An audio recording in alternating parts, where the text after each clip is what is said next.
যেহেতু মই বৰ্তমান উপস্থিত আছোঁ দীপাৰ যি ৰেলৱে ষ্টেচনৰ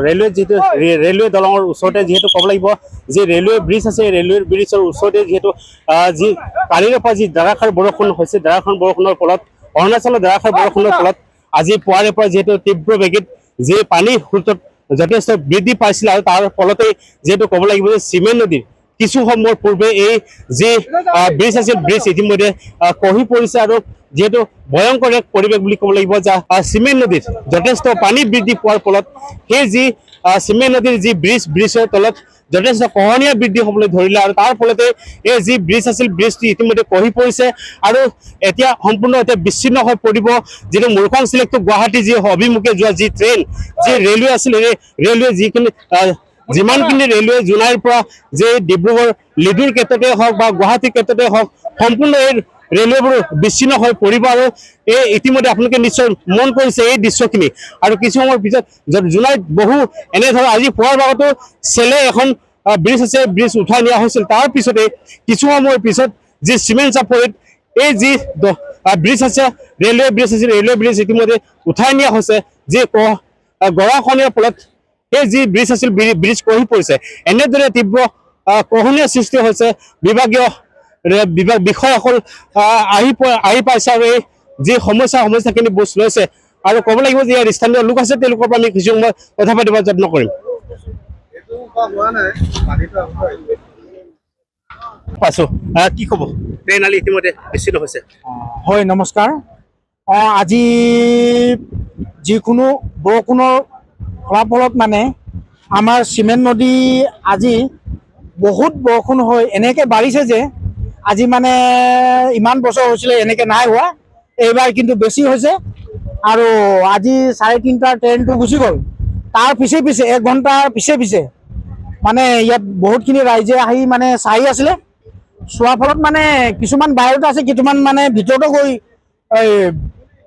চাই আছিলে কিন্তু কোনো গম নাপায় যে ফটকে গিৰিব বুলি কিন্তু পষ্টটো এক চাইডে মানে বাওঁফালে পষ্টটো মানে ঠেল খাই গ'ল খোৱাৰ লগে লগে মানে পষ্টটো ঠেল খালে আৰু ব্ৰিজখন মানে অকণমান ডাউন হৈ নামি গৈছেগৈ আৰু 3টা মানুহ ইনজুৰ হৈছে ব্ৰিজৰ ভিতৰত কিন্তু লগে লগে মানে এম্বুলেঞ্চ মাতি পঠাই দিয়া গৈছে মানুহ তেনেকৈ ইয়াত আঘাত হৈছে নেকি আঘাত হৈছে 3টা মানুহ আঘাত হৈছে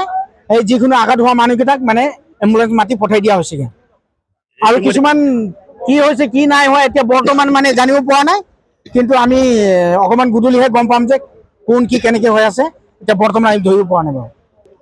বিভাগীয় মানে এতিয়া আমাৰ বিভাগৰ কোনো এতিয়াতো আমি ইয়াত লগ নাই পোৱা আৰক্ষী বাহিনী আমাৰ ইয়াত উপস্থিত হৈ আছে বৰ্তমান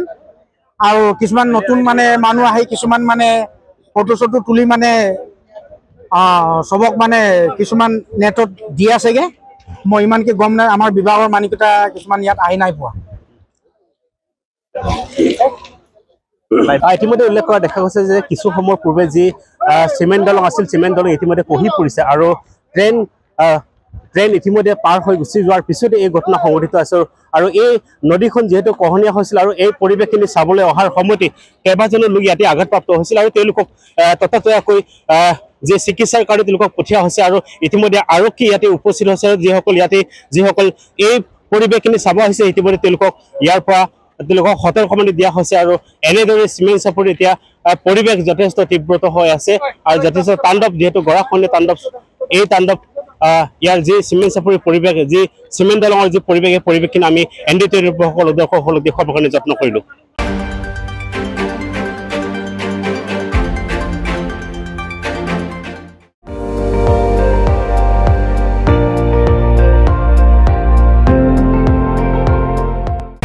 আপুনি চাই আছে ND24 সৰ্বশ্ৰেষ্ঠ নহয় সৰ্বোত্তমৰ দৌৰ